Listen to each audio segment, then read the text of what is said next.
I thought I had it, but I didn't have it. But we can delete all this out. Hey, strangers. This is Britt. I'm D. We're just testing out intros. It's fine, D. I thought we were doing this, the actual recording. Yeah, but I can delete whatever I want to delete. Okay. Yeah. Do you know how to do that yet? Oh my God, yes. Okay. Let me start over.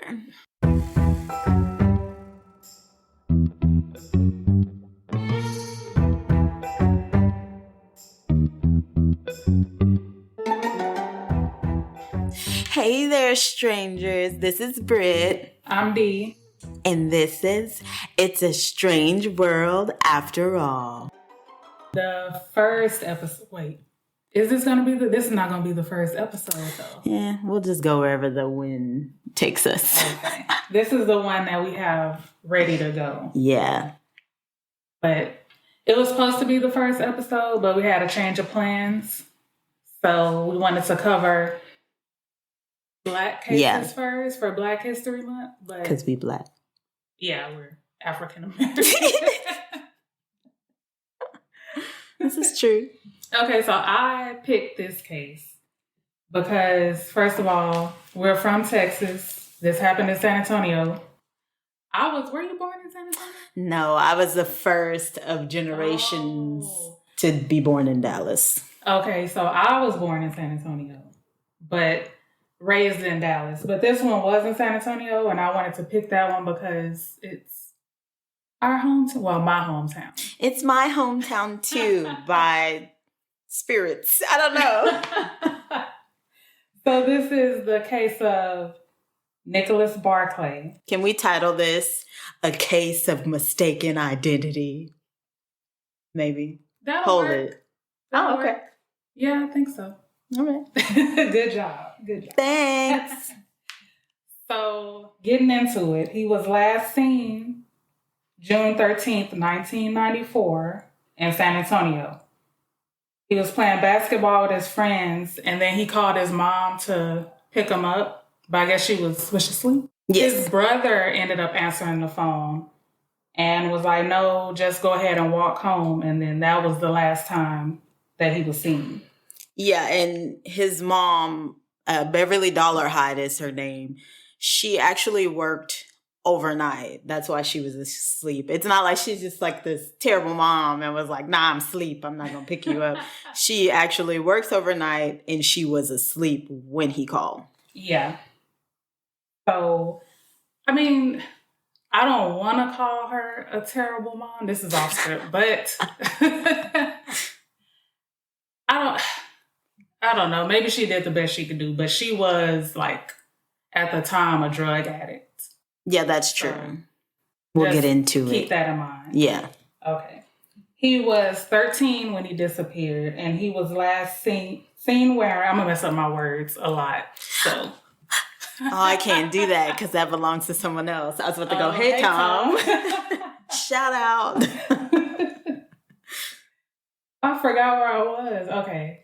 He was 13 at the time of his disappearance, and he was last seen wearing a white t-shirt, purple pants, black sneakers, and carrying a pink backpack.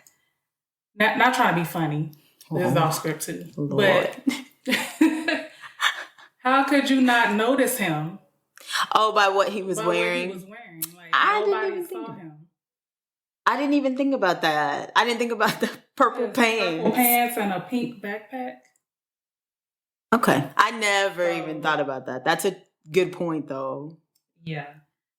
I don't know. That just stuck out to me. But, and I'm not trying to diss San Antonio, but this is San Antonio in, what, the 90s? The 90s. Wasn't everybody on, like, drugs? What does that have to do with? I don't recall because I was on drugs. I don't know. We might edit this out. I don't know. Go ahead. Oh, my. Okay. Oh, sorry. So even though he was 13, he had tattoos, which I think he did them himself, or he may have just gotten somebody to. It wasn't like a real tattoo. It was just like etched in his skin. Oh, okay. So he had the letters J, on his left shoulder, T on his left hand between his thumb and forefinger, and the letters L and N on his outer left ankle. He was a rebel. Yeah, he was. And he had a gap between his front teeth. Nicholas had a sentencing hearing scheduled for June 14th, the day after his disappearance. Sorry. Nicholas had a sentencing hearing. I'm going to do it again. Nicholas had a Oh my God. You gave me the curse. Okay, for real. Third time's the charm. It's because I'm trying to be fancy with it. Yeah. Nicholas had a sentencing hearing scheduled for June 14th, the day after his disappearance. He was frequently truant, and when he did attend school, he was in trouble a lot for behavioral issues. Nicholas had a juvenile criminal record. He'd broken into a convenience store, stolen a pair of shoes, and threatened a teacher. Carrie Gibson, Nicholas's sister, says that he'd often run away when he didn't get his way. But it was only for like a night or two. He always came back home, or his mom knew where to find him. So she would go to like a nearby neighbor's house or his friend's house, and she knew that's where he was. So it was possible that he could have ran away. Yeah. So on September 25th, 1994, Nicholas's older brother, Jason, called the police saying he thought he saw Nicholas trying to break into the garage. The police searched the neighborhood but found nothing. The police do not believe that Jason actually saw Nicholas. I'm a call shrimp. Does that smell fishy? Tilapia. Yeah. It's a little fishy. Yeah, because first of all, he lives there, so why would he be breaking in? Right. And to me, it just sounds like he may be trying to cover something up. Yes. Also, the fact that it's been, what, 3 months now? Yeah. For one, if you ran away, what are you coming back for? Unless you're coming back, like, to live with us again. Why are you breaking into the garage? And what is in the garage that you need? Yeah, that makes no sense to me, but they found nothing. So they don't even think he was there to begin with.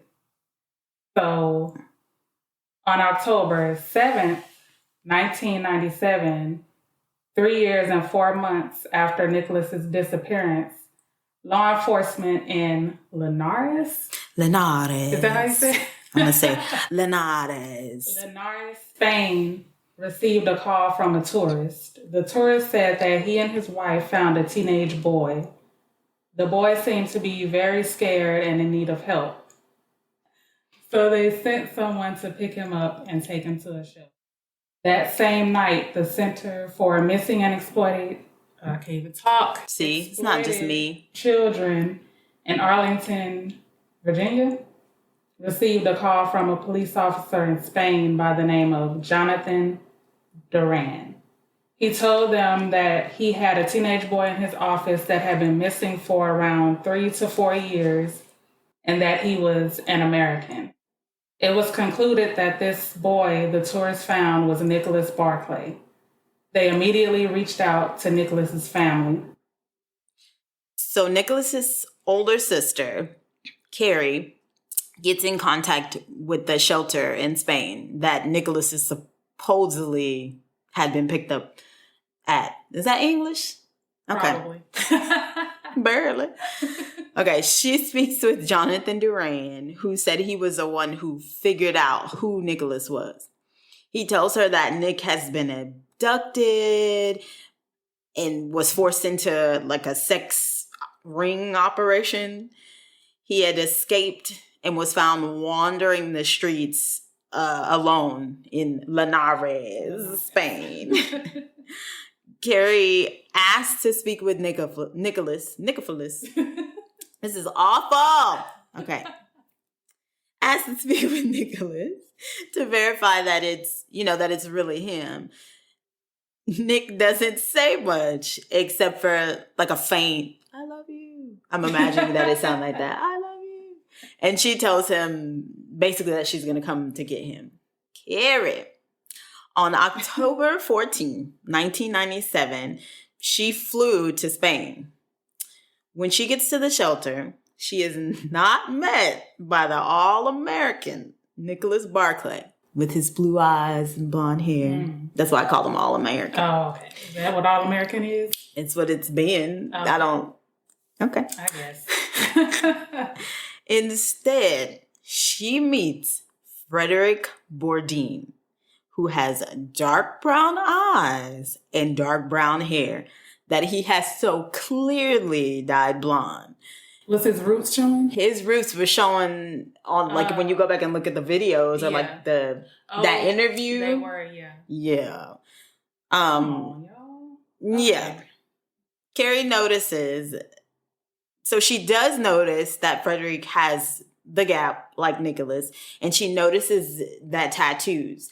But I didn't know that his tattoos were like carved. I thought they were real tattoos. Because like if you think about it, you can't get, it's illegal. He was 13. Yeah, that's what I thought. He couldn't get a tattoo. I think, I don't know if it was in the article because I don't think it was in the documentary, but they said someone like did it for him. Okay.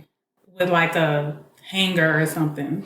Okay, so that poses another question. If Frederick got the tattoos to pose as Nicholas, and it had only been like what, maybe 48 hours in between the time he talked to her and then what did they look like? They wouldn't have healed by then. She honestly, do you think she was even paying attention? She noticed them. Oh, well. She mentions them. She says, maybe she just glanced at him and was like, "Oh, he has the tattoos." Maybe, yeah. Because again, why would someone go through all the trouble? Okay, so she meets with him. They go into the visitor's room, and Carrie proceeds to show Nicholas Frederick all of these photos of the family. She was giving him the names of everyone and asked him if he remembered any of them. So he'd be like, "You see this?" I mean, she'd be like, "You see this? This is Mom. You remember Uncle Pat?" Because she kept saying he kind of resembled. Why though? Why? Keep going. You sure? You can vent if you want to. This is stressing me out. It's like you can't. Why was she even allowed to do that before they verified that it was him? I don't know. Yeah, so here's the gotcha. This is why she's stressed. So the judge in Spain wanted to be sure that Frederick was who he was claiming to be. So they had him do a separate interview alone. After she already showed him all the pictures and Yes. And one of the things they did was show him different family photos and had him identify who everyone was. So, of course, he identifies everyone correctly. And they're like, here's a U.S. passport. Come on down. Unacceptable. Okay. Wait, I have to say this. My mom, I made her listen to like a podcast over it. And she was saying, it's just amazing. It's about to get real racial. Oh my. It's amazing how certain people who don't look like us can get away with certain things. Because he technically is a person of color, but he's not black. So it's like if some random black 20-year-old was like, I'm this missing kid, would they get him from that country? Like, would he have been able to do that? Probably not. Not probably, no. No. What's crazy about this is that Frederick orchestrated the entire thing in such a short amount of time, mind you. Also, how trusting people were of him. He was the one that caught the local authorities in Spain. You remember that tourist? Tourist. It was him. Yes, that was him. He convinced the shelter that he was an American and he needed to stay overnight in an office to call home to America. And they were just like, okay. He calls America. He convinced the person that was working at that center to fax him Nicholas's flyer before even verifying anything. He even convinced Carrie to come all the way to Spain. How are you convincing people that you're American, but you have a French accent? A thick French accent. Okay. Also, he was Jonathan Duran. What? Yeah, he was posing as Jonathan Duran. He was just giving him a fake name. Oh, okay. Yeah. Okay. So I don't know how she didn't meet him and say, "You sound like the man I spoke to on the phone." It's so much in this that just don't make sense. I'm over it already. Okay, so once he's in America and meets with the rest of the family, they accept Frederick as Nicholas, including Nicholas's own mom. Lord. Others were suspicious of Frederick. They noticed that he looked nothing like Nicholas besides the gap and the tattoos. They also noticed his thick French accent. Frederick Bourdin met with Special Agent Nancy Fisher. She immediately noticed that he did not appear to look 16 at all, and he even had a shadow of a beard. He had a whole 5 o'clock shadow.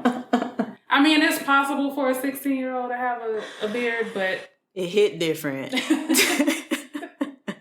During this interview, Frederick tells Nancy that he was kidnapped by the military and taken overseas. He says that he was kept in a room with different kids and was sexually abused every night. He says they burned him, broke his fingers and his wrists, and experimented on him. He claimed his abductors stuck needles in their eyes and chemically altered their hair and eye color. This clearly wasn't possible. I mean, the hair, yeah, but the eyes... Yeah, I didn't know they had that technology in the 90s. I'm pretty sure they didn't. This would explain the drastic physical differences from when he went missing until now. Frederick tells Nancy that they were not allowed to speak English and that he picked up his accent from living in Europe for so long. Long being 3 years. So maybe I should have Googled this, but I think it is possible to pick up an accent, but how long do you have to be living in that place? I don't know. This is something... I'm pretty sure it's longer than 3 years. I'm pretty sure it's longer than 3 years. Not to mention the fact that it's broken English. It's not just an accent. Clearly, English was not his first language. So... Do with that what you will. He claims that on the night the tourists found him, he had escaped through a door that was left open by one of the kidnappers. If you're getting kidnapped by the military, they're not going to be that careless to leave the door open. Okay. I thought about that too. But I don't know what they're doing in Spain. Who knows? Yeah. Okay, so Nancy decides that what Frednick... That's my nickname for him. Nancy decides that what Frednick is saying couldn't possibly be fake. Like, why would anyone make up these horrible details like this? So she lets him go back to Nick's family. Nancy! I just said, bless Nancy's heart. I feel like when he first comes in, she's like, what is this? Like, is this a joke? But then she listened to his stories and was like, I don't understand why anyone would make this up. And why would you? Yeah. Also the fact that she's like, well, the family's saying that he's Nicholas Barclay. So he must be Nicholas Barclay. Okay. Yeah, we'll take it. So Freaknik was what I was about to say. Frednick took over Nick's life. He was living like an American teenager. He lived with Nicholas's family, went to high school, and he was hanging out with friends, Nicholas's friends. His sister Carrie says that he even developed a crush on a girl in his neighborhood named Amy. Was this girl in high school? I think she was in high school. He's a whole adult. That's what I was about to say. He's a pedophile. Okay. But I didn't want to put that on his name. If you hear this... Allegedly. Allegedly. So, my favorite person, Charlie Parker. He's a private investigator. He tracks down Nicholas Frederick in order to get him to do an interview with Eyewitness News.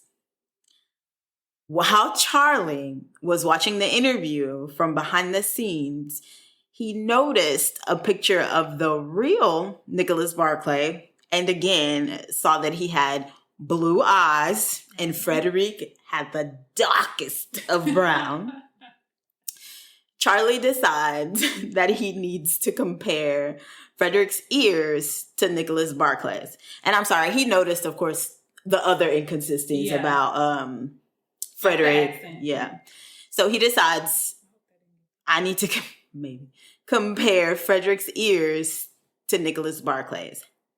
He said that our ears were like our fingerprints and they could help you easily identify someone. So Charlie takes the photo of Nicholas back to his office. He enlarges it and compares it to an image from Frederick's interview. As Charlie predicted, their ears were not the same. Clutching my pearls. He knew Frederick was an imposter. He actually thought that Frederick could have been like some kind of military spy or something like that. I found this so interesting. Apparently, this is how James Earl Ray, the man who murdered Martin Luther King, was caught. They identified him by his ears. I also thought that it was ironic that Nancy Fisher told the family and Frederick under no circumstances should they talk to the media.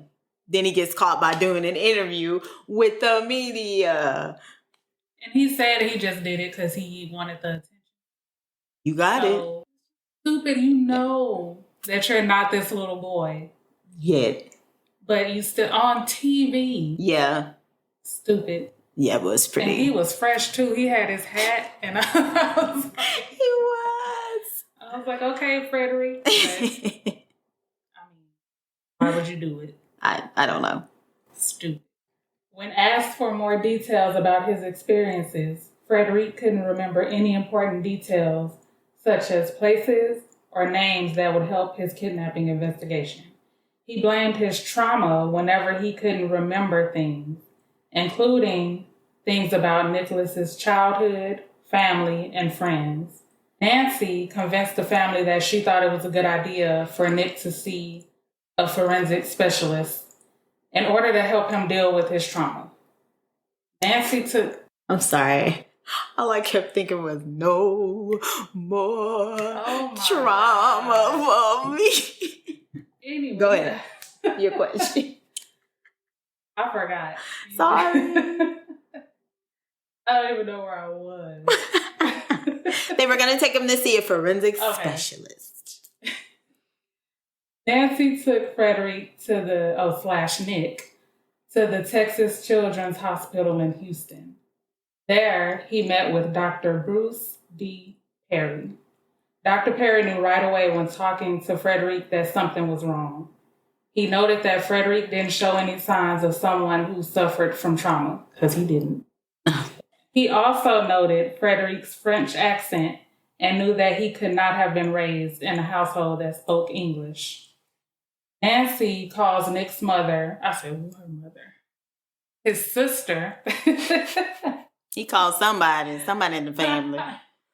Nancy calls Nick's sister and tells her that Dr. Perry confirmed that there was no way this could be Nicholas Barclay, let alone an American citizen. She told Carrie not to come to the airport when they got back to San Antonio, and she was not obligated to take him back home with her. However, there was Carrie at the airport to pick Nicholas up. First of all, can I say, next to Charlie Parker, Dr. Bruce Perry is like my favorite because he's like, I ain't got time for this. He was like, no nonsense. No, he didn't have time. He was like, this is not, no, get out of here. Also, Nancy Fisher is like, I'm so confused. Why would you take in a complete stranger from another country at that? She she just couldn't understand why the family was accepting him as Nicholas. When clearly, I don't get it either. So I'm with Nancy on this. Nancy? Because, I mean, from jump, it was clear that this is not Nicholas. No, not at all. And like I said, when you first presented this to me, I thought, oh, okay, maybe he was kidnapped as a baby, a toddler, and then came back at 16, and that's how something like this could happen. Yeah. It was 3 years had passed. Not a long time. No, not at all. Not for him to come back looking like a grown man with a 5 o'clock shadow and a French accent. Not looking how you look, sounding how you sound, Frederick. After the trip to Houston, Nancy Fisher asked that Frednick and Beverly give DNA samples. Nicholas, of course, refused to give any blood samples or to have his fingerprints taken. Did I say fingerprints? Yeah, she did. Let's do it again. Nicholas, of course, refused to give any blood samples or have his fingerprints taken. Beverly also refused to give any DNA samples. She stated that she didn't need to take a test to prove that this was her son, Beverly. And in the imposter documentary, Special Agent Nancy claims that Nick's mom literally laid on the floor in protest of Frederick giving any DNA to prove that he was Nicholas. She was like, I've never seen anything like that. And then they cut to Bev and she's just like, I said no, but I don't remember refusing per se. It wasn't like that. No is refusing. Beverly. In February of 1998, the FBI got a court order to obtain Frederick's fingerprints and blood samples. March 3rd, 1998, they received Frederick's records. He was identified as 23-year-old Frederick Bourdin, a French serial imposter who was wanted by Interpol. He had been charged with impersonating 500 different identities, 3 of whom were missing children. Frederick Bourdin was convicted of perjury and fraudulently... Ooh, you hear I said that? I said that right. I was sweating, too, when it came. Let's try it. Frederick Bourdin was convicted of perjury and fraudulently. You said it right. I said it right. Fraudulently. Fraudulently. I know I got too cocky. Fraudulently obtaining a passport. He was sentenced to 6 years in prison. While in prison, he would call people claiming to have leads on multiple missing children's cases. What is wrong with him? It's something has to be wrong with him, upstairs. Because why would you do this? Wait, in the Tester episode, y'all, she was like, "How is he doing this? What kind of prison is this?" Yeah, what kind of prison allows this? I don't understand. Well, yeah, he was still... You are in prison. Yeah. And then in the documentary, I don't know, maybe I'm remembering it wrong, but the phone was in the cell with him. Oh, yeah, it did look like the phone was in the cell. Okay. But it's a Spain jail, correct? Oh, okay. So, yeah, maybe it's different. Okay. Our prison, that's another topic altogether. Our prison system is trash. Okay. In October of 2003, he was deported to France. 3 months after that, he tried to steal the identity. It's okay. It's not, y'all. No, because I struggle too, so. It's like you got peanut butter in your mouth. Yeah. This is our first time doing this, so we're going to be a little... wonky. Yeah. Honestly, most of them are going to be a little wonky. Because we're a mess. Okay. 3 months after that, he tried to steal the identity of another missing teen, 14-year-old Leo Bailey. Frederick currently lives in France with his wife and 3 children. So somebody married him and procreated with him. If she like it, I love it. When Frederick was first arrested, he told authorities that he believed the reason the family never exposed him for the fraud he was is that they were guilty of Nick's murder. He claimed that Beverly confessed to him that she and Jason killed Nicholas and hid his body. Based on his allegations about the family, an investigation was opened. It came out that Nicholas's mother was addicted to heroin in 1994, but went into recovery after her son vanished. She was asked to take 3 lie detector tests about her son's case. The first 2 she passed, but failed the third one. She claimed it was due to her lying about questions related to prior thefts she had committed rather than questions about Nicholas's disappearance. And like, it wasn't like she got like a question or so wrong. She failed miserably. Her answers came out false on just about every question in that third one. Granted, she might have been nervous because it's the third time that you're taking the test, but it was a little odd. But, I mean, why would they make her take 3? Maybe they had new questions or something. Maybe. Nancy just said she was not convinced. She wasn't convinced. Okay. Nicholas's older brother, Jason, also struggled with drug addiction. In 1998, not long after checking himself out of a drug rehabilitation facility, he died of a drug overdose. He had been considered a possible suspect in his brother's disappearance. This is also after Nancy Fisher confronts him about possibly being involved in Nick's murder. So this kind of felt suspicious to me. Another thing worth mentioning is that in an interview with one of Nicholas's childhood friends, Kevin Hendricks, he expresses that he believed Jason had something to do with either his disappearance or his death. So it was almost like Nancy says, "Hey, Jason, we got some questions for you." Jason checks out of the rehab facility he's in, goes crazy on drugs and overdoses. So in one article, they say that it may have been a suicide, like he did it, So, and then not only that, he was the only person in the family that pretty much admitted to that not being Nicholas. Oh, yeah. Because not Nicholas, but Fred Nick. He says that when he met Jason, all Jason said was good luck, and then he just left. Yeah. So, obviously he knows something. So, with Jason's death, the investigation stalled. Nicholas has never been found, and his case remains unsolved. So, let's get into our theories. So, like mine, I honestly don't know, because I'm leaning towards the family being responsible, because I just keep thinking, how do you not know that this is not your son, and why would you let him live there with you? Obviously, it's not your son. Like, as a mother, I feel like as a mother, how can you not recognize your own child? Yeah. Because like you said before, he wasn't like a baby or a toddler. When he disappeared, he was 13.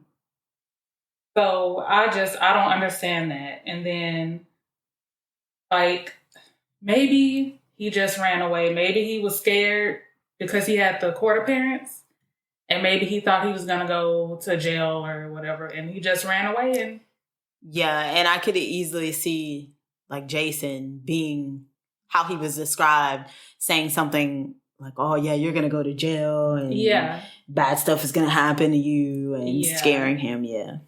So I'm just going to go with he ran away. Maybe something happened to him after he ran away.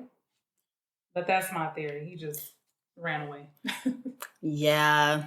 I wish I had something more than that too. I'm just going to say same thing. They have no idea what happened to Nicholas. I think they were probably all high when he went missing, because Carrie looked a little suspect too. And you look, allegedly. I was calling Carrie Casey in our whole tester episode, and you never once corrected me. Yeah. I was like, Casey. Her name is Carrie.